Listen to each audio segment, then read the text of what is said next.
Welcome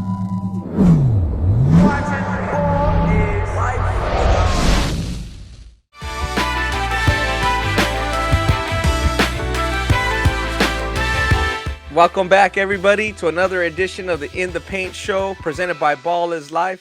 Ronnie Flores with my co-host Ani Umana, back at it for another week, episode 118. Ani, how's it going? Man, good. Been a busy morning. We talked about it before the show. The early weeks already. The beginning of the week's always a beast, but excited to get to go to another episode, and a lot has transpired like in the last 48, 72 hours. So a whole lot to talk about.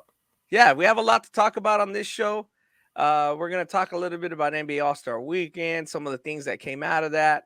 We're going to talk about the State Champions Invitational with a special guest later. We'll talk a little bit about Fab 50, the top 75 in the NBA of all time. We got a big incident that happened Sunday that kind of threw everything else. Right.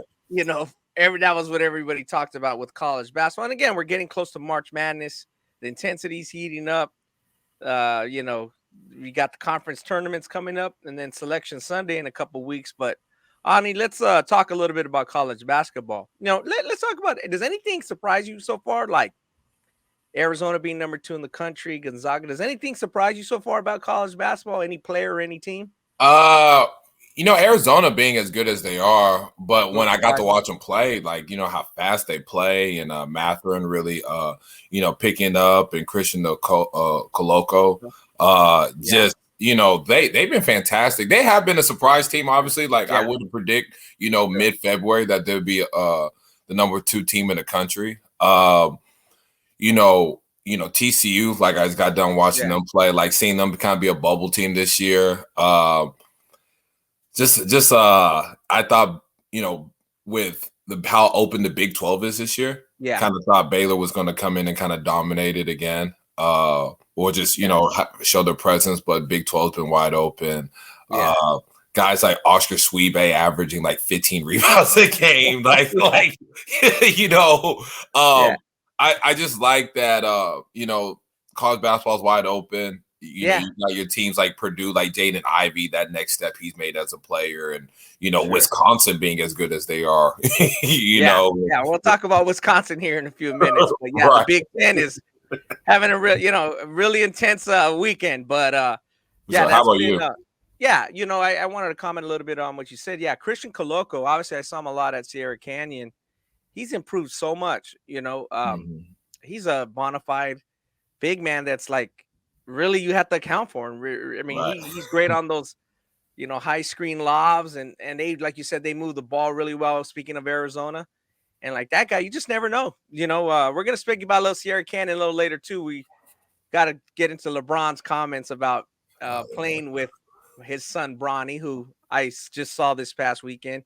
They got knocked off in the playoffs by Harvard Westlake. So, like you said, we got a lot to cover. But I think for me, the Pac-12 is starting to, maybe level a little bit. UCLA's kind of come back down to earth. USC, but Arizona, Tommy Lloyd, he's doing a hell of a job. He did a hell of a job on Mark Few's staff at Gonzaga, so it's not surprising to see him do a good job.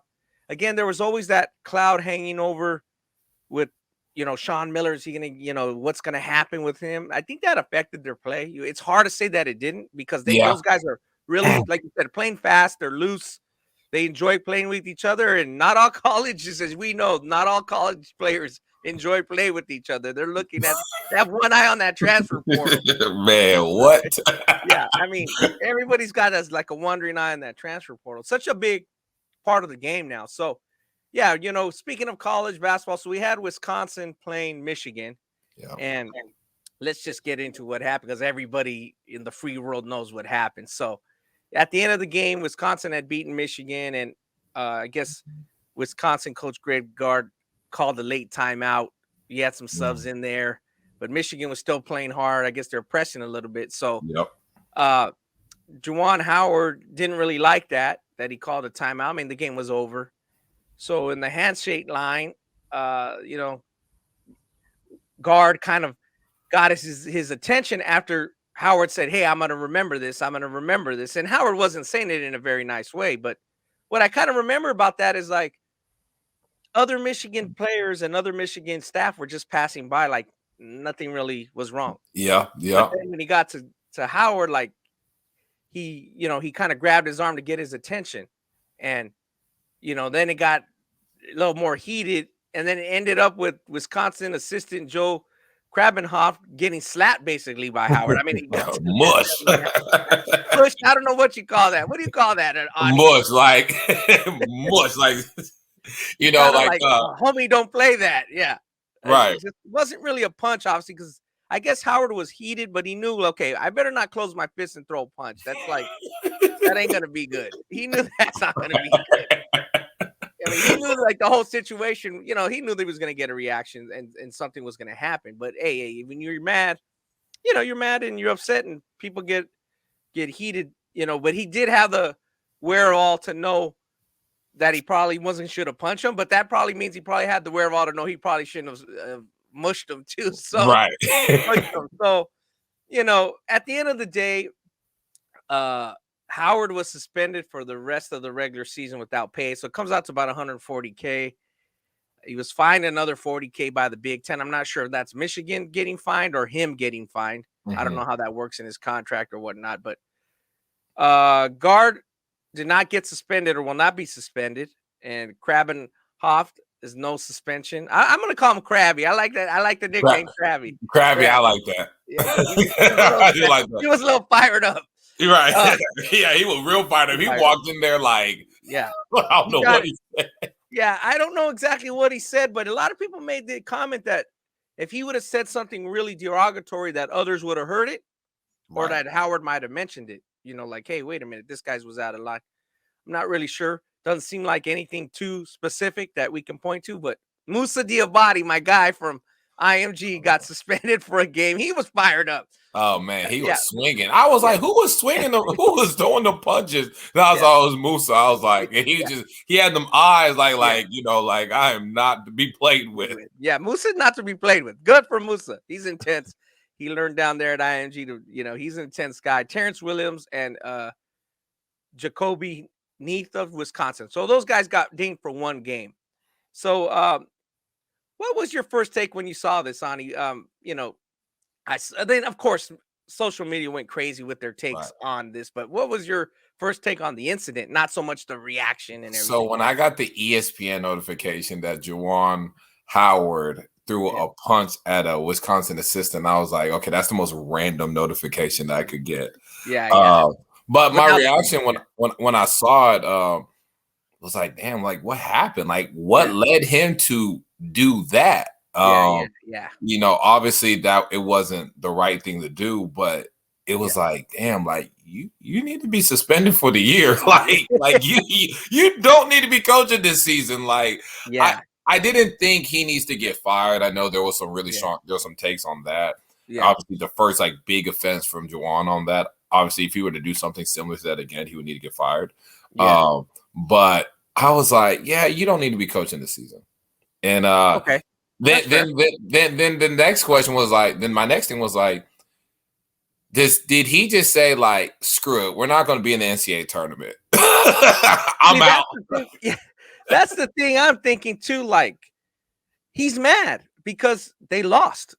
Right. So I heard some comments like Jalen Rose, his Fab Five team, would say, well, Michigan is the envy of every Big Ten program. I'm like, Jalen, what are you talking about? Like Michigan?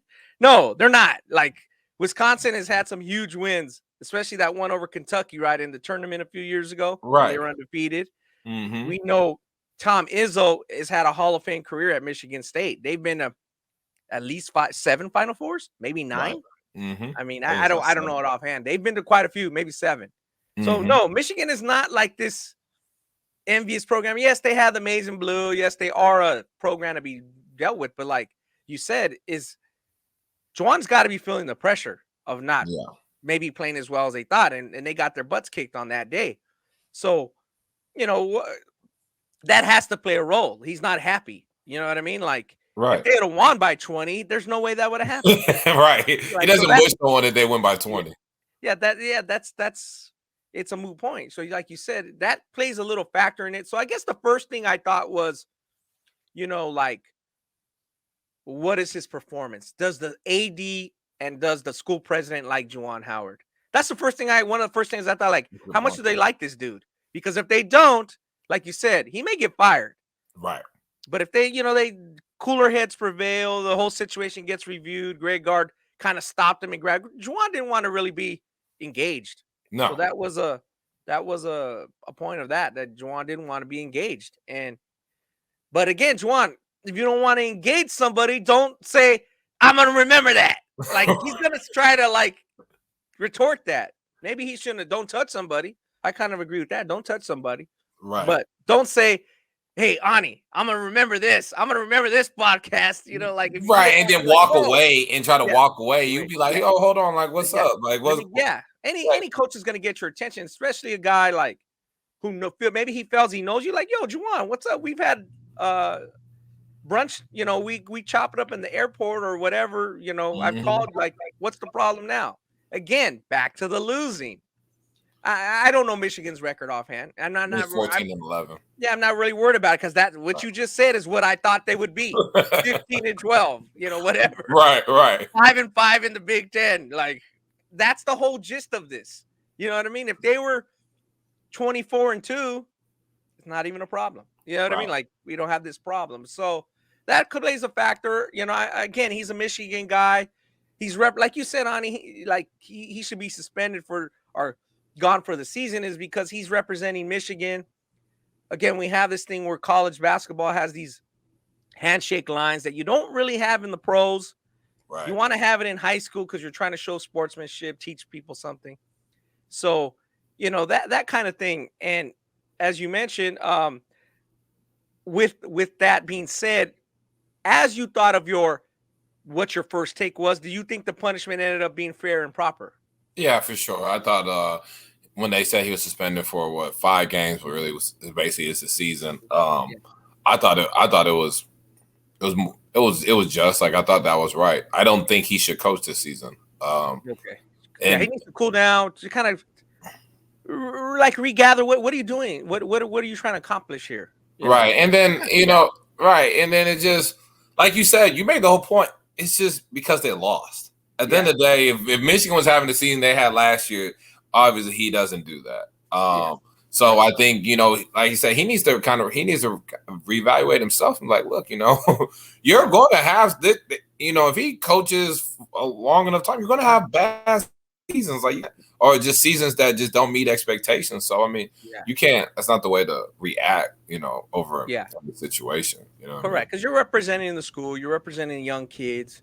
You're getting paid a lot of good money to coach, it's going to come. $140K doesn't mean nothing to him, though. I mean, it's the whole situation. So that's leads to my next question is, like you said, his reputation. He kind of got into it with some coaches before saying his first incident, it's his first major incident where it almost led to a big brawl, but he got into it verbally with some coaches before. So, Ani, like you said, in the pressure cooker of big-time college basketball, do you think he's going to be able to coach with the intensity he wants going forward? Or, is he just going to now be under the microscope every intense game or big, meaningful game? It's like, is this guy going to be able to get at it after his guys or bark at the referees the way he wants or whatever, Yeah.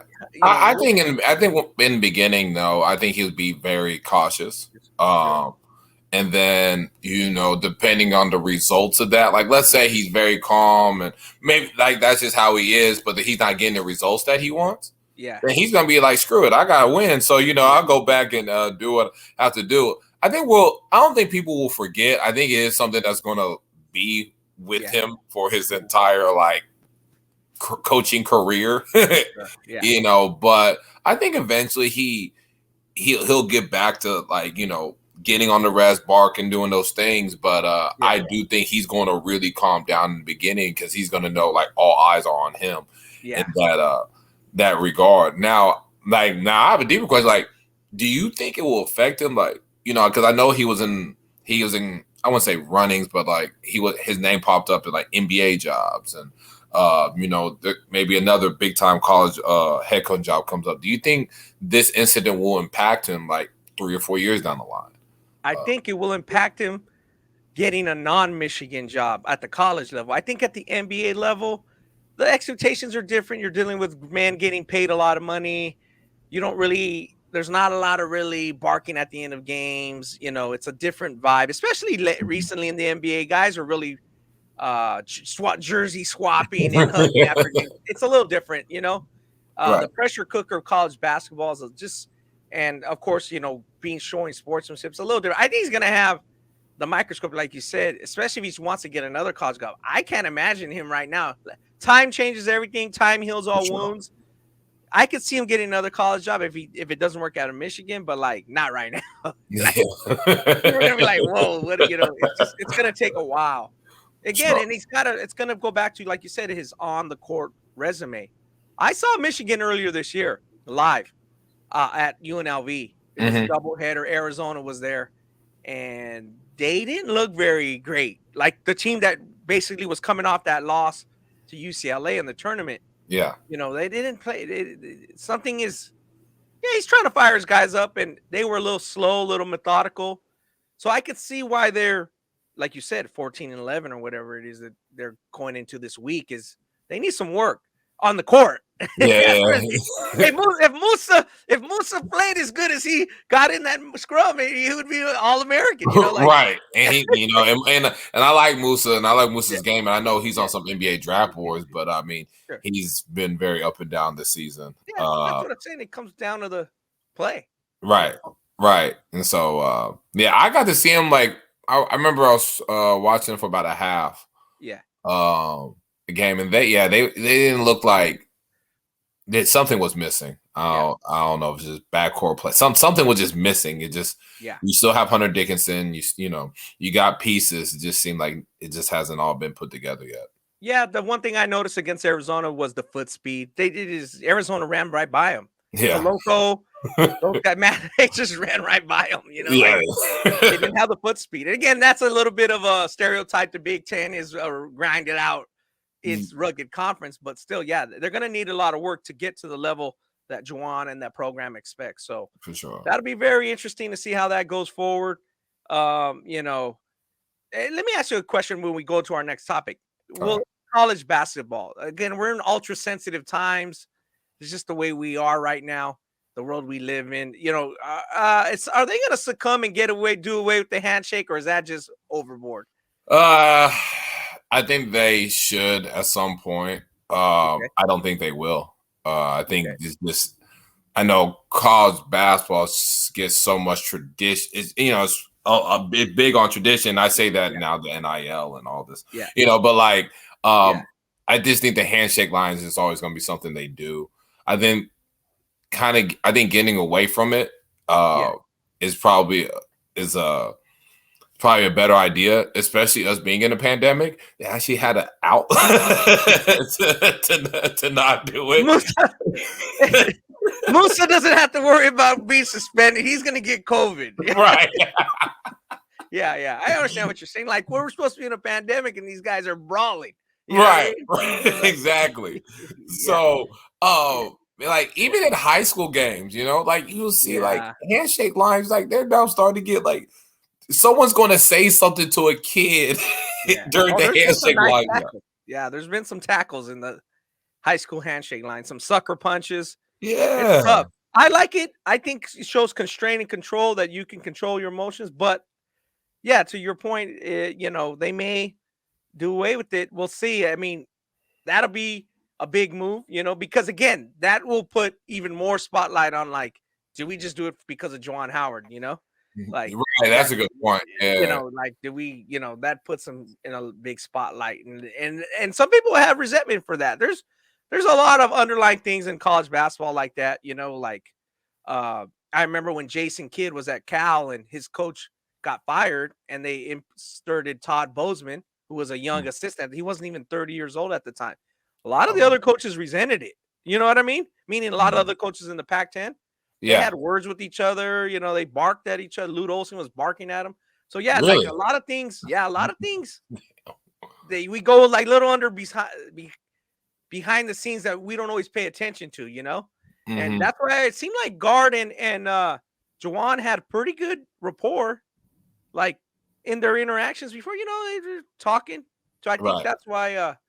But Juwan gets fired up. So again, back to the winning. So we'll see how they do, and what he does next year, and what happens in the offseason. Let's jump over to the NBA All-Star Game, which just happened. And the NBA All-Star Game is not something that it's more of an entertainment weekend for people. For sure. It has some good qualities. It had some great moments over the years, but it's changed over the years. Steph Curry hit 16 3-pointers, 50 points to win MVP. I think that's his first All-Star Game MVP. He's been the 3-point contest champ a couple times. Ani, were you surprised that 16 is the record for any game? Like any game? Threes? Yeah. Regular season, yes. Just because NBA, even though teams score 120, 130 points in the NBA regular season game, but defenses generally won't let you make that many. Now, Steph is an outlier 3-point shooter, but NBA All-Star, I mean, they don't really play defense. I mean, now with the new format, they do what at the end, but but I mean, for the most part, I feel like they purposely try to keep it somewhat close so they can have a good ending. Like, just watching the game, I'm like, all right, we're going to play defense here, because we don't want to get too far ahead. And it, what I mean? Like, I know they do the quarter by quarter, but it was just, I just think for an NBA All-Star Game, yes, I'm surprised at 16. Yeah, that's pretty. I mean, man, people were excited, and obviously Steph is because his dad was playing for the Cavaliers at the time. He's kind of like an Akron baby. Obviously he moved to Toronto. He moved various places, then settled in North Carolina. But that was pretty cool to see. Obviously, it was cool to see all the guys on the NBA 75 team, which we've been over. We won't spend too much time on that, but we'll talk a little bit about that. But the actual merits of the guys. But I think it was more awesome to see the guys, to see that some of the older guys and then some of the younger guys that were just happy to be involved, like Giannis. I'm sure Dame Lillard and a couple of the Carmelo and the guys who got selected as the newer breed of LeBron players and all of them. Even LeBron is kind of older now, but even he's still kind of a fan of all the guys that came before him. So that was cool to see. MJ got the biggest cheer of the night. That's right. The Cavs don't like MJ. He destroyed the Cavs. Oh yeah, all the time. Broke their hearts. That's the team that he destroyed the most. Statistically, he just was great against the Cavs. He just always, like you said, the Cavs were supposed to be some magazines and some stuff. They had drafted well. They got Mark Price, Brad Daugherty, John Williams. They were supposed to be one of the better teams. People thought they might win a couple of championships in the 90s. Wow. It wasn't out of the question. That's what people thought when the 90s started. This team is young. They drafted well. They have some pieces, and Jordan just broke their heart. But Jordan. That wasn't happening. And it's cool to see him. They cheer for him. Like you said, people seem to like the new format. Like you said, try to win each quarter. Then the fourth period, you have to hit the target score. What did you think about that? What did you think about LeBron's final shot? Kind of just the target score. I thought the ending of it, I thought LeBron's shot was fantastic. I was like, of course, him taking a one-legged fadeaway, for the game winner in Cleveland. It's it was a hell of a shot. I'm kind of happy it went in because I thought that was a perfect ending to the game. I like the format. I think the format is a pretty cool format. It at least gives competitiveness towards the end. If so, towards the end of that quarter, towards the end of the game. I remember when how the old format was, and with Allen Iverson and all those cats, and it's just a runway just to do a windmill dunk, or hey, this kid, you got the small guard, let's pick him up while he's jumping in the air so he can dunk it. You see stuff you just kind of see just random stuff that would just, but at least there's some competitive basketball towards the end. Now I was going to ask you this, the teams were so lopsided, like from the picks. Like, does Kevin Durant need to pick any more All-Star teams? No.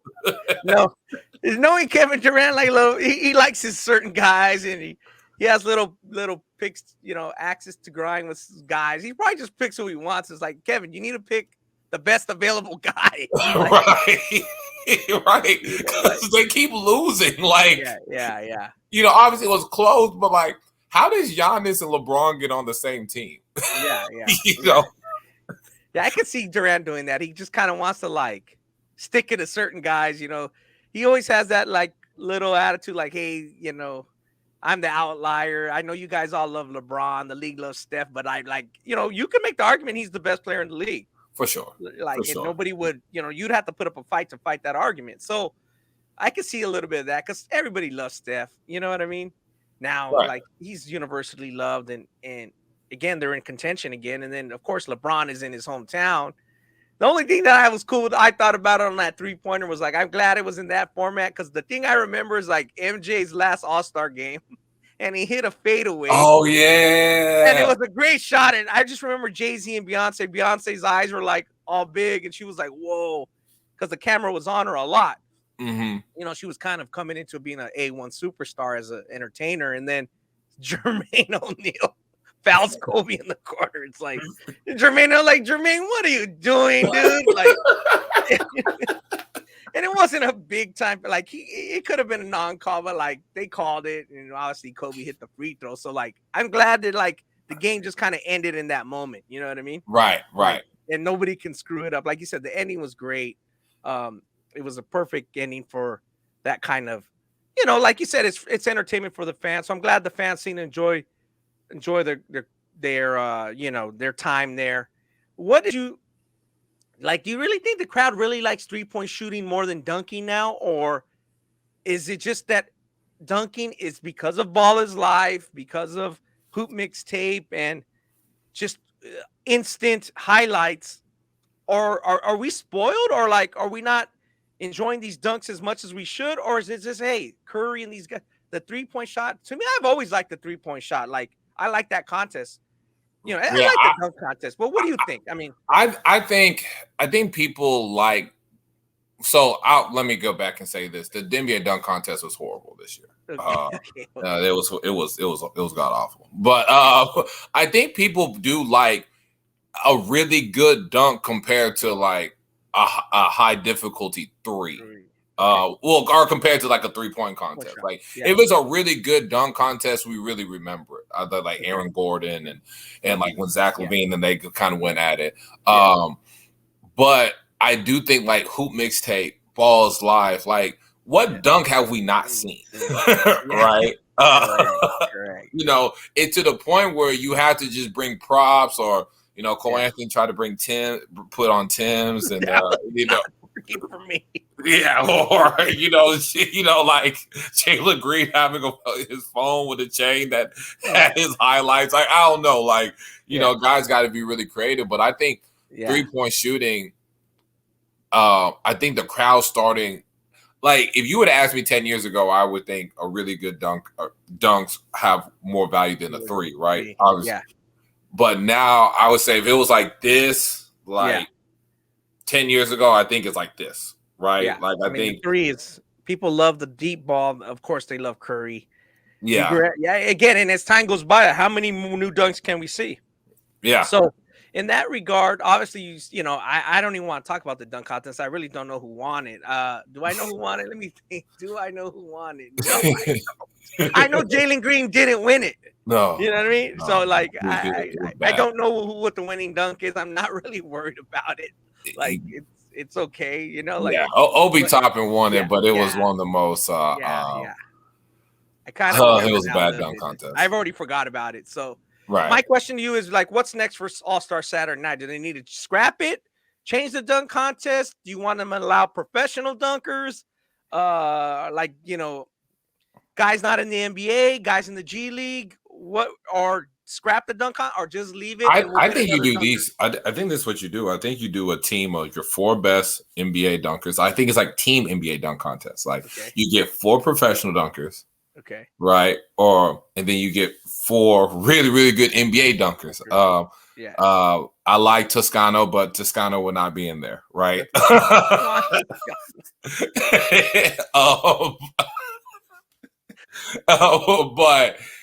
I think that's what you do. You get the 4 best NBA dunkers, get John Moran.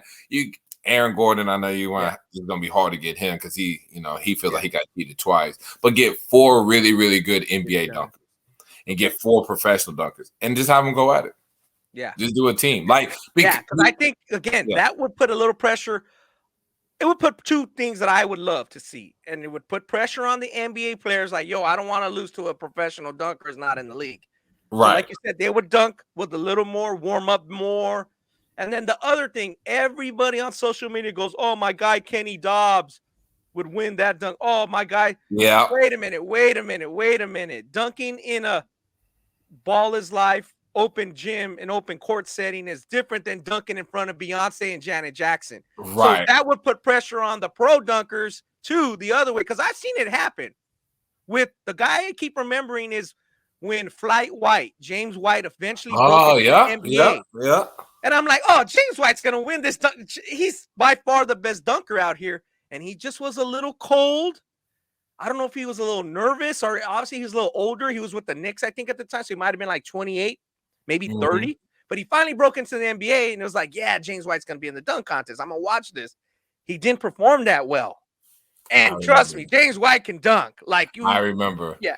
I remember. You can't just say that a pro dunker or a guy off the street's going to walk into an NBA arena and with every major camera in the world on him and beat a NBA dunker. You can't just always say that. Right, like with Michael Jordan and Dr. J judging and Isaiah, it's different. I was telling my guy, I was like, they're like, they threw it. One of the dunk attempts was they threw it off the side of the backboard. Jalen Green was trying to go between his leg and dunk it. I was like, Jalen Green's probably done that dunk probably 50 times. 50 times, correct. I said, but it's different in this stage when you're throwing off the side of the backboard, and then across from you, you see, like you said, Jay-Z, Beyonce, Dr. Dre, and then the people in the seat behind you is like Kareem Abdul-Jabbar. Bill Russell. Yeah, Bill Russell's looking at you like, come on, dude. Right, and if you miss the first 2, then they're looking like they have. Yeah, they're gonna have to. They're looking at you like, what's going on? Are you gonna be able to make this, young fella? You're gonna make this. So I just think it's a lot of pressure. Like you said, James White. I remember him. I used to watch his highlights, his dunk highlights. I mean, wasn't he in the McDonald's All-American dunk? Oh yeah, he dunked from the free throw line. He could dunk between the free throw line between his legs, but it's just not that easy, like you said. Right. So I would like to see it. I would like to see at least try that some kind of fan voting. Who do you want in the dunk contest? So again, we always thought that maybe Zion would come and revamp the dunk contest a little bit, but that hasn't happened. Is Zion gonna be able to play a full season again? I don't know, man. As John Morant keeps elevating his status, it's like, man, that keeps coming into fruition. Because we talked about it. We talked about it a couple episodes ago. You asked me, is he going to be a bust? And I'm like, I said no. And in 2 weeks now, you want to change your mind? I'm not going to change my mind. I'm not going to go. I'm not going to go like that. But when the dunk contest comes up, that's a guy you think of like. Right. That's the guy you want to see. So a lot of it affects a lot of things. Real quick, let's talk about the NBA's top 75. ESPN came out with their top 10 of that top 75. Jordan 1, LeBron 2, Kareem 3, Magic 4, Wilt 5, Bill Russell 6, Larry Legend 7, Tim Duncan 8, Oscar 9, and Kobe Bryant 10. Real quick before we jump into this, our next topic, what did you think about that list and just the guys being there? You know what? I analyzed that list pretty good because I was like, usually when someone makes a top 10 list, I'm always like, oh, I shouldn't be here. Yeah. But it's like, damn, it's hard to argue that top 10. Yeah. Obviously, some people think LeBron should be 1 or whatever. I still think there's more he needs to prove. But Yeah, I like the list. Yeah. I thought Wilt, the most interesting one is Wilt at 5 and Bill Russell at 6, because Bill's always won the head-to-head, even though Wilt didn't have the pieces around him like Bill did, and really more so that later on his career with the Lakers in the 70s. But like I thought that was the only interesting one, because you could easily put Bill ahead of Wilt. Sure. But Wilt was just such a dominant force. Yeah, you could put Wilt higher. Yeah, so well, you could mix and match those guys. The thing about Kobe Bryant is, like, when you think about Jordan real quick, and when Clyde Drexler was coming into age and was like, hey, maybe this guy can give the Bulls a run in the finals. Maybe he is right there as the next best guard. And it's like Jordan put that to rest immediately in that first game of that finals. Like, it was no question. That series was over. Now Portland won a couple games. They were a good team, but like the series was over. So like with Kobe, it's like you can argue Tim Duncan's the best player of his era. Yeah. Like, and you can really make that argument. Like, they 18 straight years, they never had a losing season. They won 50 games, I think, almost every year. Yep. He has 5 titles. So that's very interesting. Like you said, you can't hard to knock those guys. We'll get more into that. But let's jump into our main topic, because our guest is going to come on here soon. Rashid Ghazi from Paragon Marketing Group. He's the president. He's obviously has a big hand and in the state Champions Invitational. It's a 14 tournament. We mentioned last week, April 7th through 9th. If you checked out ballislife.com, talked about that. State-approved champions from Arizona, Florida, Georgia, Nevada, Utah, Washington, D.C. The goal is to get 8 teams next year in 223. We talked about it last week. We wanted to bring him on, because we talked with Grant Rice last week, so we appreciate Grant Rice from Gorman coming on, because, again, state champions. But we want to talk about GEICO a little bit and why the separation of the two tournaments. So what did you think about that? Talking to Grant, and now that you have a week to digest it, extends the season 1 week. Some state champions have to come back after a big break and come back and play. What's your thought on it, Ronnie? I still really like the idea, like, even be able to talk to some people out in Texas about it, even though Texas is not one of the states this year.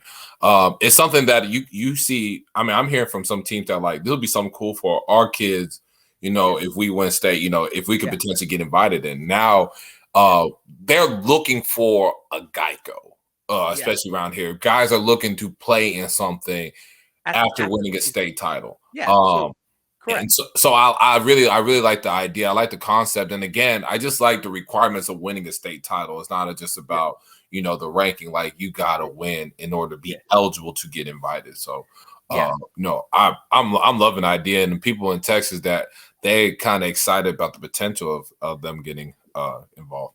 Yeah, because that makes a good point. I think in Texas, you're looking at, obviously, a Duncanville's having a once in a 10-year type season. Right. And Richardson is right there. And then even Beaumont United and Kimball or whoever in Class 5A. Mm-hmm. But they're excited. Like, they're looking forward. They want something, like you said, at the end of the season. Where in California, I still think guys are like, well, we're not going to get him. Like, CIF's not going to let us play. It's not on their radar yet. They might be thinking about it in a peripheral, but, like, they're not excited yet because it hasn't come to fruition, Whereas I think the coaches, like you said, in Texas, they're like, they can see the daylight in the tunnel. Like, hey, we can get invited next year, maybe in 24. Like, this would be fire us up, get us excited. So, yeah, I do like to see that the states get a little bit more. Maybe like actual realistic expectations. Like, we could win this thing. We could win, especially if it goes to 8 teams. This year's going to be 4. Right. Down in Florida. But, like, it gives them something to look forward to, where, like you said, if you're a great state champion, a small state, you're not going to go down to GEICO and beat, like, Sunrise, Link, and Montverde in back-to-back games. Like one and done. You're going to be one and done. Yeah, like, it gives them something to look forward to. Like you said, the coaches and maybe other states are now looking like, hey, we can get in, we can win. Before they kind of knew that they were not going to get in, right. Or even if they did, they're not going to win 3 straight games in a row. So I think we got our guest Rashid Ghazi here with us. Let's see if we can bring him in. now and add him to in the paint show. Hey, how are you? Are you there? I'm here. Can you hear me? Great. Yep, we can hear you. I appreciate you taking time to jump on today. We've been talking a little bit about the event, and my co-host Umana here was mentioning that some coaches in Texas were kind of seeing the daylight, like, hey, maybe not this year, but if we have a good team, it's something for them to look forward to at the end of the season after winning a state title. So why don't you just kind of talk about what's been the reaction so far since it's been announced? It's been about a week, just people talking about it. I'm sure, of course, like you said, you're going to a little bit of public enemy number one, but also you're trying to grow this team forward, But what's been the reaction so far? Yeah, well, I learned a long time ago. I actually went to college not far from University of Redlands and ran for student body president. What I realized was when you create ideas or do things that are different, you can't please everybody. Sure. You can only try to do things that you think are the right thing to do. And progress is tough. If everything had an easy path laid out, everyone would do everything. And so, I go back before we talk about, State Champions Invitational. When we started GEICO Nationals, which was the NHSI, as you remember well, Ronnie, we had no states involved in the event. In fact, I got in trouble for sending out notes to a lot of states, asking them even to think about participating. Now, 10 years later, we have 8. When we started GEICO Nationals, a lot of the high school coaches are like, man, I don't know if I want to play because I go to Final Four that weekend. Like, that's my weekend to have fun. My season's done. I got to wait a month.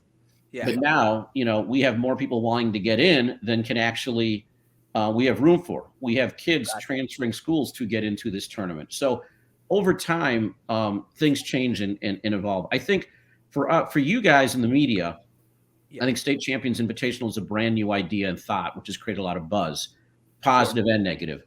I think for us, it's been something we've been looking at developing for 4 years.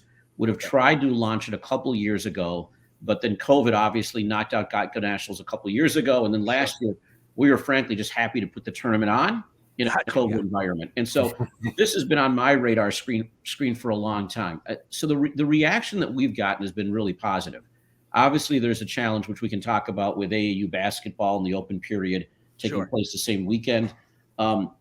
But the reason it's been positive is we've been talking to a couple of different parties in terms of what we do. So one, with GEICO Nationals, the biggest thing that we had to do when we started was break down the barriers for why states would say no, right? Okay. Well, it's after our postseason. Yeah, you've got to allow teams to play beyond your postseason. So we got there. Well, you can't have Sunday play. We had GEICO on a Sunday. It was a Friday, Saturday, Sunday tournament. We don't allow Sunday play. So we moved it to Thursday, Friday, Saturday. Sure. Well, we only want 4-year high school teams that follow the NFHS rules. So we enacted that. We can't play any schools with 5th years or post-grads. And so that was a rule we've had from the very beginning. Sure. Then we adjusted a transfer policy. So we've constantly made adjustments to make it easier for states to say yes. I think the challenge with GEICO in terms of expansion was the 8 states that we have kind of been our 8 states for a number of years. If you recall, Dortmund was ranked, I think, in your poll as high as number 2, Ronnie. Yep. We got Dortmund to play right before the pandemic knocked the event out. But that was a long vote process in South Carolina that went through multiple rounds of Dortmund appealing. So where we stood with state champs with GEICO was the teams that wanted to go in have to go through a pretty lengthy arbitration and hearing process in their states. The Fort Myers or the Myers Park girls were ranked really high about 5 or 6 years ago. They appealed to Carolina and got knocked down. So what happened is as these appeals processes started happening, or as certain state executive directors went to their their boards because they thought their team should be in, they were getting turned down. And the number one thing they said to me was, listen, our state may have a rule where we can't play independents. Other states have a rule where they can't even play an Oak, a Montverde, or an IMG because they don't play for a state championship. Correct. Other states who even allow teams into GEICO are like, well, we can only play teams that belong to the federation. So we can play IMG and Montverde, even though California can't, but we can't play La Lumiere because they're a true independent, or Oak Hill is not a full member of the VHSL. Even they're a 3rd-tier member. That's not good enough. Correct. So there were so what they said to me was, they go, if you could create an event for NFHS state champions only, we're not going to guarantee it, but we think that's got a better chance of passing. So that was one. The second thing was coaches. So there's 2 sets of coaches we have. We have coaches like Grant Rice, who you guys interviewed, I think last week, who's a great advocate, who sometimes is going to make GEICO, sometimes he's not. He's always going to be a 7 or 8 seed. He's always going to get put up against Montverde or IMG. And unless he's got a spectacular team, even getting out of that first round is tough. And a lot of times you could catch a team because their McDonald's All-Americans are coming with no sleep to GEICO at a 6 a.m. flight and playing at noon. Right? And if you get by that, you can't catch them on the second day.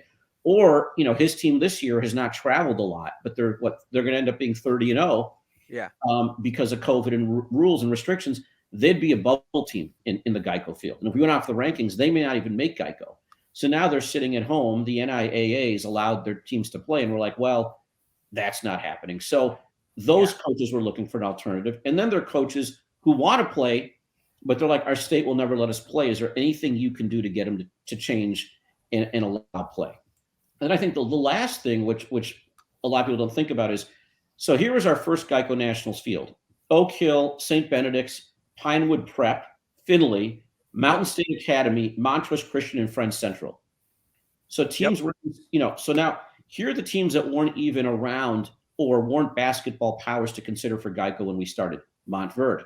Yeah. You didn't have a great program. IMG, Sunrise, La Lumiere, Prolific Prep, Wasatch, Link.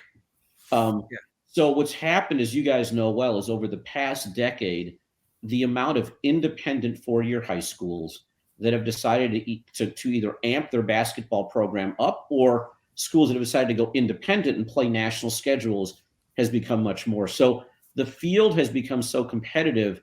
It used to be our 7 and 8 seeds may not be ranked. Now our 7th and 8th seeds may be ranked 10 and 11 in the country. Yeah. Right? And so you've got this pressure to get in. Expanding GEICO has been really, really tough because we don't want to go on Sunday, because the Sunday play roll. And then the McDonald's game, this is the first year the McDonald's game is ever on a Tuesday. It's usually on a Wednesday. So we're scrambling to get 6 to 10 boys McDonald's All-Americans to GEICO to play. So we can't take it back because we conflict with the McDonald's game. So now you've got coaches who are ranked 13th in the country and 12th in the country fighting for an 8th seed. And one of them is going to be mad at me. So when we champs, we're like, listen, there's obviously a different level of play between the state champs and the independents. The other factor was, let's say we've got 8 states, and I take one team from the state champions bracket to play in GEICO. I've got 7 states looking at me going, man, our 33-0 team from Utah or Rainier Beach from Washington deserved a shot just because Ronnie doesn't have them ranked high enough, or Sports Center Next doesn't have them ranked high enough, or USA Today or Maxwitch doesn't mean they're worthy. Why are we approving something when our teams get in once every 5 years? And so those are all the reasons we ended up creating this secondary property, was more opportunities for teams to play. There's a difference in the fields, right? Giving the state champs an opportunity to play with teams that are more on their level, and also allowing more of the better teams that are independent a chance to get into GEICO. And then the last real factor, and this is on the girls' side, which is important to us, was, GEICO has helped determine the boys' mythical national championship. I want to say 7 or 8 times in the past 10, 11 years. There was, the Chino Hills couldn't play. I think Mater Dei had a great team. Yeah. But by and large, we helped determine the number 1 ranking in the Fab 50, which is important to us. On the girls' side, we've done that once. Okay. Right? Because most of the girls' powers are state association teams versus independents. So our thought was, man, there's some great girls' teams in California, in Ohio, in Kentucky, all across the country who can't play in GEICO. What if we could create an event where they're actually allowed to play, and we could impact the girls' side as much as the boys' side? How amazing would that be? And so those were all the reasons. I think the reaction's been pretty positive. My take on as far as summer basketball goes, we love summer basketball. Last year we went out and televised EYBL in Peach Jam, and we did boys and girls games, and we're hoping to do the same thing this year. We're working on that. The challenge we run into is we live in a world of imperfect, and I'm trying to create something that everyone wants to be perfect in year one. And it's never perfect in year one, right? It's like, the automobile you buy today isn't the Model T. Today's determinant is perfect. So it's much like building a winning basketball program. You rarely start and win a state championship in year one if you're a coach coming into a new situation. You got to build, you got to grow, you got to develop, you got to work on the feeder system. So it's the same thing here. We didn't want to move GEICO Nationals off the window that it has because it's got such tradition and history. And we didn't really, frankly, think it's fair to the teams that have played and have built it up for those many years to say, hey, we're going to take you out of these great slots on this weekend that it's known for. We've also got advertiser commitments. We've got time period commitments. We have business commitments for that weekend. So for state champs, would we have liked to move it a week before GEICO? Yeah. Challenge we have is television-wise, there's so much college basketball going on. There's the women's tournament, which is really important, NCAA. There's the MIT. So how do you get slots to put people on TV? Because that's how we go get sponsorships. So the week after, there was an opening. We weren't sure if summer basketball was starting on that date or not. But here's what we did when we found out. We said, look, we're going to put the event in Florida. We can't impact everybody, but EYBL's got a lot of the kids who may cross over. Let's put the event relatively close to EYBL. Let's put the boys event on Thursday, the semis. So now if you lose on Thursday, two of the 4 teams are going to lose on Thursday. We can bus you over to EYBL really easily. And if you're playing in Under Armour or you're playing in Adidas or you're playing in somewhere else, we will work with your coach to fly you out that Thursday night or Friday morning. Yeah. Friday's an off day for the boys, so they could hopefully rest. But if they want to go play, they could play a game. And then Saturday, our boys game is at noon. It'll be done by 2. You could literally hit a summer court at 6 o'clock in the evening if you're playing, and you can play on Sunday. So is it ideal? No. But is it really practical for what we're facing? Yes. And are we working with all the kids and the coaches? Definitely. And the other point is you're talking about for seniors, it doesn't matter. Right. No. And for rising sophomores and rising juniors, it does matter. But you're talking about impacting 2 to 4 to 6 kids. It's not like, and there's thousands of kids playing that weekend. So when we look at it in totality, it's a really small amount. And again, if a school feels like, hey, this is impacting our kids too much, they don't have to play. Yeah. I mean, this is America. You can go into a restaurant and get 80 different types of coffee. And so, so I think the negative reaction is probably a little overblown given the actual impact. And then if you think about the positive impact for these kids, the exposure that they're going to get, the opportunities to play with their teams, and what this could mean for youth basketball in general. I don't want to separate high school versus summer. It's got too many reasons for us to say, God, it's going to affect 4 kids. Let's not do it. Right. There are too many positives in my mind to say, let's do it and let's figure it out. No doubt, Rosh. That makes sense. So over time, no state champ has won GEICO so far. So was that the growing sentiment? Like you said, you've been working on this for 4 years. Was the sentiment growing that the state's getting an invite? It was like a nice reward, so to speak, but that in reality, they weren't going to win 3 games. And like you said, why invite us or sanction us, or we sanction to go to this event when we're not going every year? Was that the main? I mean, I think they were all factors. I think every state champ thinks they can win, right? Sure. Chase and Milton came in last year and they both lost. University School made a really nice run, but they had 2 future pros in Vernon Carey and Scotty Barnes, and they had, a freshman named Howard, I think, on that team as well, who's, Jet Howard who's really good. So you've got to have an unusually good team. And then the reality is, if that unusually good team's not eligible for GEICO, what's the point? So that unusually good team this year is either Richardson or Duncanville. They'll play it out, and we'll figure out which one's better, right? I think they had a 1 or 2 point game. But that unusually good team can't even play in GEICO. So we're sitting here holding on to a notion that those best teams can play when they can't, or we've got to go through so many hoops to even try. So, so now you're sitting in a world where you're saying, in theory, this is perfect, but it's actually not perfect. And we've been doing it for 11 years. So why don't we try to create something where those teams can play and create an opportunity? And, maybe 10 years down the road, the champions meet or something like that. But I looked at it this way. I'm 55. I've been doing this for 11 years, GEICO. I've been doing high school basketball for 25. I got 10 or 15 more years left in me, maybe, depending on how old we get, Ronnie. Yeah. But I'm like, let's try to flip this around, create more opportunities, and see if we can get more states involved to approve postseason. We may sit here 3 years from now and go, man, you got 2 more states. It didn't work. Yeah. We may sit here and go, man, you got Texas and you got California and New York jumped on board and Ohio. This was a home run idea. And now you've got more kids playing postseason and you're getting to see some matchups. Like for your Fab 50 poll, nothing's ideal, but I'm sure if if Gorman and Cavalry Christian are playing at the end of the year, which they both could be playing this year, that's going to make an impact in where you see them, right? Or where you put them in your last bowl. For sure. Now imagine this. Imagine if you had Corona Centennial or Sierra Canyon out of California, and you had Duncanville playing, and you had Gorman, and you had Cavalry Christian. Right. Pretty doggone good. Now you have a big event. What about Centerville out of Ohio, or a Glenbard West team who lost in a buzzer beater to Sierra Canyon? So that was the main. There are a bunch of reasons why, but those were all really good reasons to do it, and to figure out how do we expand this. Plus the fact that, as I said, we have more independence in GEICO to where we could have a really competitive 12 or 16 team field. We just don't have space to put it in. So I think those were a number of the factors as to why we did it. Yeah, and that leads to my next question, Coach.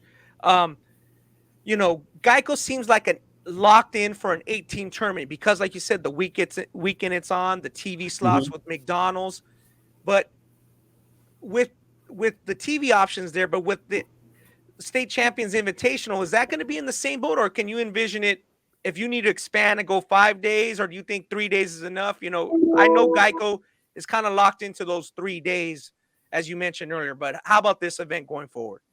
Well, I think this event going forward, we'd like to go to 8 teams next year.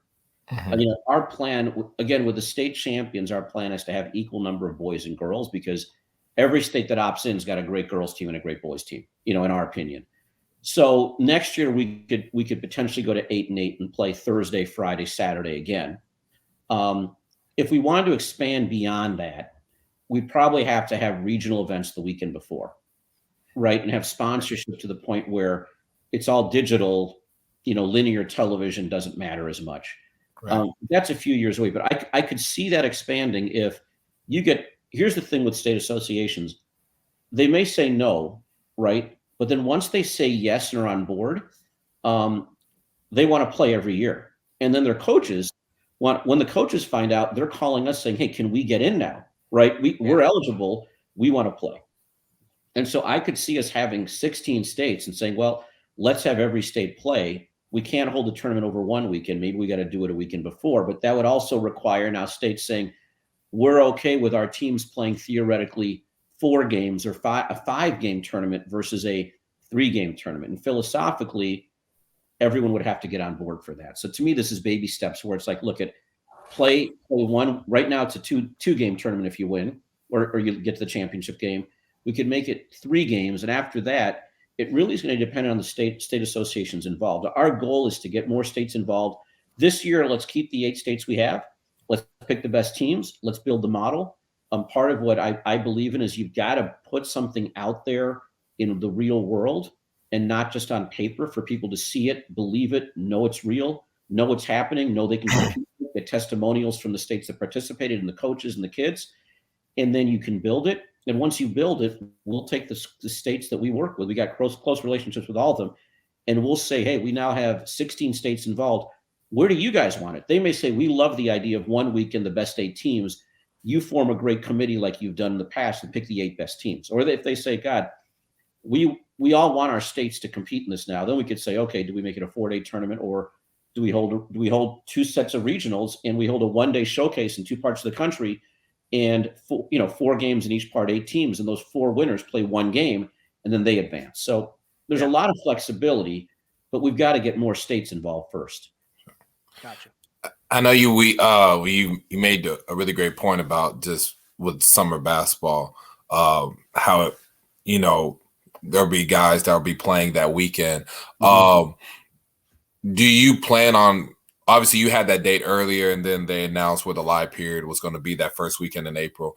Do you plan on keeping that date on this around the same time? Because regardless, you're going to have a conflict, especially when you go into March, because right towards the end of that spring break around here in Texas, there's summer events and stuff. But just like, are you going to keep that same date around the same time each year? Well, right now we've got the same date for next year. But I think what we're going to do is hold the event, see what the reaction is, see how it impacted summer basketball, see what happened with the live period, see how the coaches reacted and the players, and then we'll figure out what else we can do. We may have to keep the same date because we have no other choice to run an event, or we'll be able to say, God, this was such a success. how do we do this? Can we make it an entirely digitally streamed platform and put it a week before and get advertising support for that? So I think that's right now we'd plan to do it the same weekend, but based on reaction, we're going to look at all options. Sure. Gotcha. Rosh, besides the ideal dates, what could hinder the growth of this event, the new event? Could be the long wait period. How big is that a factor, or do you think maybe the NFHS or state associations not creating this, is that a positive or is that a negative? Or is there any fear to say, hey, wait a minute, we're playing in this guy's event, let's create our own, or you're giving them the model? Is there any hindrance there, or is there any holdback because of that big gap? Like you say, Gorman is going to be done. This is what, third week of February. Gorman's going to be done in a week, so they got to practice for 5 weeks. Yeah, and so the gap is something that is always a challenge. Montvert's got a gap. They have a huge gap because they follow FHSAA rules. So they're done the first week of March. So they've had a month off as well. And Coach Bull, if you talk to him, one of his challenges for GEICO is, how do I keep my guys motivated in practice competitively without killing each other as I prepare for GEICO? And he's obviously figured it out and done a great job. Sure. So I think basketball is obviously easier than football to have a gap in play. Because the kids may go play AAU ball. Most of these states have allowed their teams to have a certain number of set practices after their state championship in order to prep for GEICO. But if we move this, you got to keep this in mind. Like, if we move this event earlier, it would also knock some states out. So we'd like to get New York. So New York's not holding their Tournament of Champions, but usually their Tournament of Champions takes place GEICO week. Yes, so we're sitting here and every state's not on board for the same season. So we're trying to figure out, how do we maximize teams in? And if we went by when Utah and Nevada are done, we'd knock out half the country. If we wait to mid-March, all of a sudden, I think Georgia finishes in mid-March, and those teams may want a week or 2 weeks off, or we have two teams playing for state championship. One's committed to playing, one's not committed to playing. We find out on Saturday, our event's Thursday.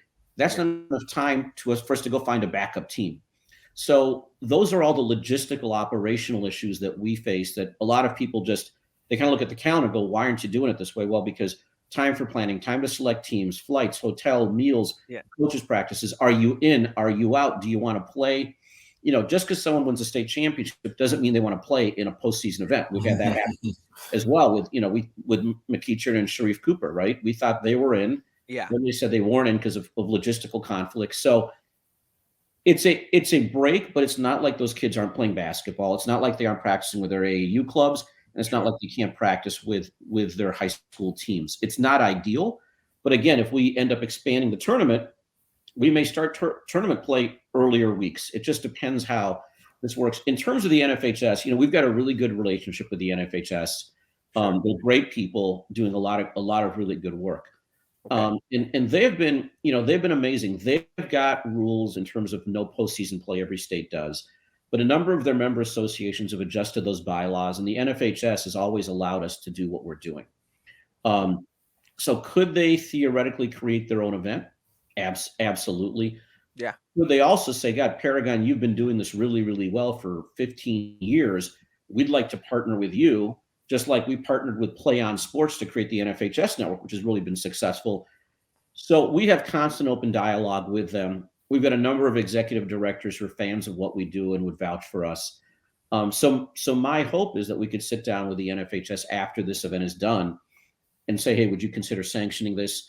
Would you consider allowing more teams to play? And they may say, this is great, we want to do that. Or they could say, hey, listen, every state can make their own individual choice, and we're going to remain neutral. So that's a bridge we'll cross. But for me, as an event creator and designer, we try to create things not out of fear of what somebody else may do to us in the future.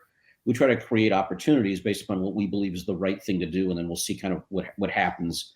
Otherwise, we'd be too paralyzed and too scared to do anything. Right. And it's not a way to run a business. Got you. And as we let you go, Rush, more from the basketball, the ranking side instead of the business side, are you excited about GEICO this year? Obviously, Sunrise is playing great. Link has kind of come up, game a good game. Yeah. What's your feeling on GEICO so far? And then obviously you can't control who wins the state title, but obviously you got three great teams in three different divisions in Florida, and obviously Gorman is 2 wins away from qualifying. So what's your take on the teams? Yeah, so GEICO, I'm excited. I think this year in GEICO, and I say this every year, we got the best tournament ever. Like I thought the one where we had, Montverde had their loaded team, and we had, a 1-1-8 matchup of prolific prep and Montverde with Cade and Jalen. I was like, holy cow, that's the best 1-8 matchup we've ever had, and then it didn't happen. This year, what I would tell you is I think anyone can win GEICO. And I think the NIBC has proven that. So there's two notes that I have. If you saw Lalu play, they beat Compass Prep at Hoop Ball, right? And then you've seen how, Sunrise played against Link. All these games are super competitive. Sure. I think the NIBC team, my note to the NIBC coaches was, your teams are playing as well right now as usually they play at the end of GEICO. Like, I think every coach would say to me, can we play in GEICO and then do GEICO again? Because we're playing really good basketball after facing all these teams. I think the NIBC teams are playing really, really well because they've had to face such crazy competition. So it's better prepared themselves for GEICO, and their scouting reports on NIBC teams are as good as anybody, not only for the coaches, but the kids all know each other. Yeah. And then you add, then you add you look at some of the other top teams that we're considering, you could have 8 to 10 McDonald's All-Americans in GEICO, which may be a high number. I think this year, the 1 and the 8 and the 2 and the 7 are as competitive as the usually in GEICO, the 4-5 and the 3-6 are crazy matchups. We'll sometimes get an 8, like a Lone Peak or a Gorman, scaring the crap out of the 1, right? With those great games. I think this year, if you match up the 4 games, you each could take, I get the number 1, I get the higher ranked, I get the lower ranked, and you can go 2 and 2, go 3 for 4 either way. Yeah. I think it's going to be as competitive as a tournament, and I honestly don't know who's going to win. That's what's going to make it fun.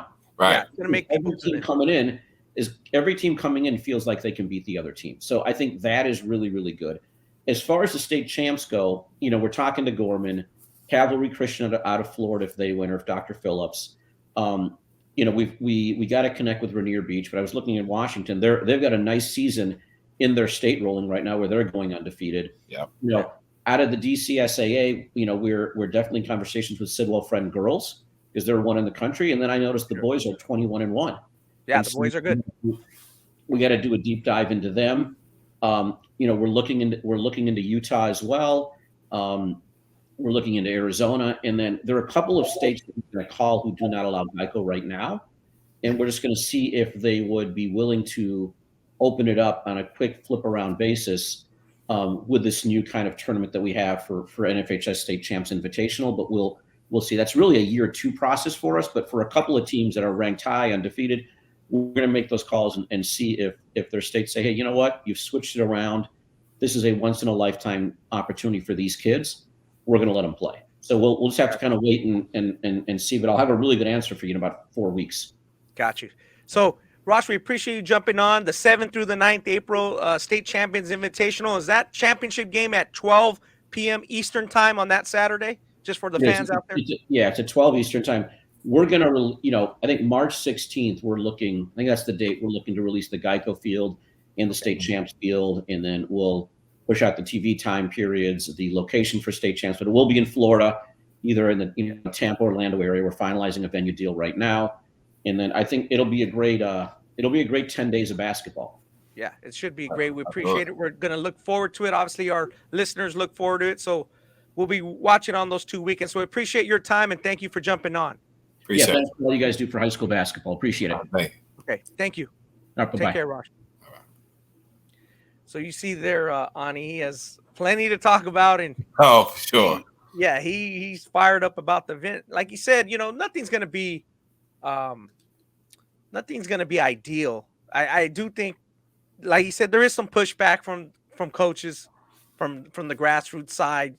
In the week that it's been announced, is it as profound as you thought, or is it less profound, or is it people still kind of like, well, let's just see how this works out? Or do they realize it's just 4 teams? I think it's definitely more just let's see how this works out. But I definitely think it's like, you look at the prospects, like this is very intriguing. For me personally, I think obviously this is fantastic. But I think right here, I think it's just like, let's just see what this is. I think people are excited about the potential of this. And I think, it's going to go really well. And I think it's going to be something that like you talked about potentially expanding. I think it's going to get to a point of like regional events and stuff like that. I think it'll get to that point. So wow, if it does, that's going to be just more games for me to cover, more work for me. Right? Same here. Same here. Yeah, because you look at it this year. Yeah, you look at those states this year, and he mentioned some of those teams. We got, and I'm speaking of the Fat 50, Calvary Christian. We've talked about them many times for many weeks. Right. They've lost to Montverde and to Milton. They're 20-2. They're number 10. Bishop Gorman's 29-0. They're number 11. They got 2 more games. They've beaten Liberty 3 times now. And as you know, Ani, Liberty beat one of Texas's better teams, the 4A front runners, Faith Family, Oak Cliff Faith Family. Close, but Gorman's beat them 3 times, and they may have to play them again this weekend in Reno for the state champion. So that'll put them at 31-0 if they win those 2 games. So those 2 teams will probably be in. I mean, Rashid kind of mentioned it, like he's looking at those 2 teams for sure. Right, that he's going to fill 2 teams in. But yeah, a Gorman versus Calvary final would be pretty good. That would be pretty good. You got the young Gorman team against a really battle-tested Calvary Christian team. Right. Again, GEICO, I mean, is Sunrise the favorite? I think they are on paper, but are they as big as a favorite as I've seen Montverde in some years? I don't think so. No. I think it'll be interesting to see who has those like that. Who are those 7th and 8th seeds? But I think GEICO's wide open this year. I don't think there's like a really dominant team. Obviously, Sunrise has been the most consistent team. That's why they're number 1. But getting to that point, like he talked about how Coach Bull was just trying to figure out how to keep his guys motivated for that during that time. There's so many factors that go into play getting into GEICO, the weeks leading into GEICO. So it'll be very interesting to see like who still keeps up their play from that layoff, and who kind of comes up and starts peaking at that time. Yeah, it'd be very interesting, like you said, if Sunrise doesn't win it, and let's say Oak Hill gets on a roll and wins it, or one of the mid seeds. The team I'm thinking about would be La Lumiere. They played pretty good. They split with Oak Hill. They lost to Montverde twice, lost to Sunrise. So now you're looking at that Duncanville, like the Duncanville. If Duncanville plays Richardson, and that team, the winner of that game would be the semifinals, probably, right, in this class. Yeah, that'd be a semifinals. 6A game. So then that champion, like that team could. I can't say they are, but they could finish number 1. Right, they could. Yeah. They really could. Because what happens at GEICO? Yeah. Now it would correct. How about if Oak Hill wins GEICO? They got 7 losses right now. You're not gonna put Richardson in front of them with 2 wins over Duncanville, who beat Montverde. So again, a lot of things, like he said, the champ doesn't always come from GEICO. Like we've seen Chino Hills, we've seen other teams. Yates finished number 1. The event was already on. Now I remember everyone was like, "Oh, Finley would beat Yates. Finley would beat Yates," but like Yates was undefeated. Now Yates did lose to Finley that next year down in Texas, but that was a different team. Joe Young wasn't on the team. Right. So, but, there's always that talk. So, and again, GEICO and the State Champions Invitational is a great event, but I want people to know it always doesn't determine my number 1. It has an influence, but they're always not going to be number 1. It's not the whoever wins that is number 1. All right. No, you got to take the other states into consideration, especially with Duncanville. Again, they got the big win. They got the win they needed over Montverde. Montverde is the only team right now that beat Sunrise. They split, right? So that it's not over yet. So been pretty interesting. I'm glad Rosh was able to come on, kind of break it down a little more. Yeah, Rosh loves to talk, and he trusts me. I've known him for a long time. I worked at ESPN when he was working, with Paragon. So Paragon is kind of like a marketing company or a marketing firm, and they work closely with ESPN. So very interesting where high school basketball has gone, and like our guest last weekend, Grant Rice said, they had a really good chance to win that La Lumiere game. And came up 1 jumper short, but like he said, to win 3 games, that would have been very tough against IMG. Those IMG and those Montverde teams were pretty good. IMG was really good that year. I remember they were they were low. Like it was basically it was going to be a win. Yeah, beating La Lu. Well, it was a win getting that close, but it was a real big win beating La Lu, and that's basically it. Like, you're not. You're gonna win 3 in a row. Yeah, you're not expecting to win 3. Even 2 in a row is hard, man. Yeah, so this is a thing that needs to be worked out. It's obviously, like he said, the first GEICO or NHSI, whatever you want to call it, Dick's Nationals, it's had its changed sponsorship. It was good, but it wasn't great. Finley obviously won the first one over a pretty good Oak Hill team. So we're gonna see where that's going. As you wrap up, what else you got out there, Ronnie? Did anything? I mean, Juwan Howard and took up. It overlapped everything. I mean, that's what everybody was talking about more than the All-Star game. I mean, the thing I wanted to mention about the All-Star game, and I'll let you get your final word. Like, Bob Pettit was there. Bob Pettit is 90. Like, when we have this 100, the crazy thing I thought about, when we have this 100 celebration, and they are going to have 100 celebration, right? A lot of those guys are not going to be there. No. That's sad. It's a little sad, but it is sad. I love those guys. Like, I like Russell. I like Jabbar. Like, those are looking at those when they announce everybody and it's even though I'm 29, but like I just I try to be like a history. I like watch so much basketball, and you look at like how Kareem looks now. Like he's older. Like he's out there, you see how like even Dr. J, Dominique, like they just all they're aging. Like you said, when he gets to 100, like it a lot of like a good amount's not gonna be there. Like you even look at it like I was like, man, it's so crazy. When you watch the NBA All-Star game like in 2009, and you see some of those guys, and now you look at it now, and it's like, like time's passing by. The birthday, the birthdays are coming. Birthdays keep coming. So, like now, like when it gets to 100, we'll see LeBron with real gray hair and and Giannis and balding. Like you know what I mean? Like it's crazy, man. Bob Pettit's 90.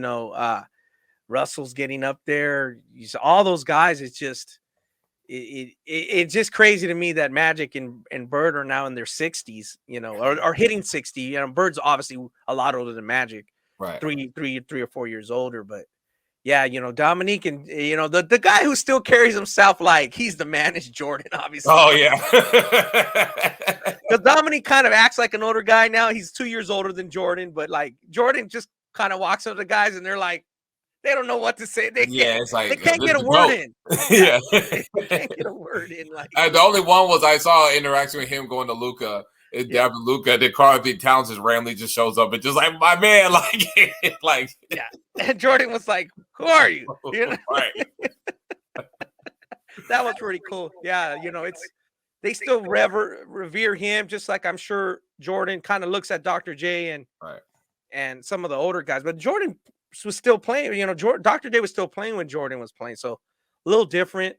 I know Jordan likes David Thompson. He obviously didn't get picked for the team, and we kind of went over those picks, and we, I may rank those 75 guys in order, but I can't complain about those top 10 too much, like you said. Right. It's been a crazy week. And hopefully there's no college coaches going at it. Yeah, we don't need anybody mushing anybody. Mushing, like you said. It's just, man, that's gonna be tough because the pressure cooker's there. Like you said, where are we going with this? With the G League, having their guys in the Rising Stars game, they're not getting much exposure. College basketball seems to be at a little bit of a crossroads. Like, got these young guys can go to the G League. College basketball still strong, but for sure, a lot of guys that are supposedly they're on the hot seat. Like, who else is on the hot seat? Like, okay, let's say Juwan's now on the hot seat. Like, Bobby Hurley's on the hot seat at ASU. Is there anybody like in the South? Or like there's speculation like the Ain, like Buzz Williams, SMU, Jankovic, even though they had a huge win against Memphis. But there's like around here, there's a lot of potential movers during this season. Guys may retire. Guys. There are guys in the hot seat. But like there's a lot of potential movement, especially like assistant coaches. Like, you got like the guys at Baylor, like Jerome Tang and AB3, who potentially could be up for some head coaching jobs this year. There's gonna be a lot of movement, and there's a decent amount of guys in the hot seat this year. Yeah, because I look at like Houston, right? And when they played Oregon State last year, they did play them in the 8. Yeah, it was Oregon State, right? They were a shot or 2 away from beating Houston. Ani, they're struggling they're crazy this year. Yeah, they're struggling bad this year. So the fortunes change quickly. Like you said, Michigan was kind of like a darling team last year.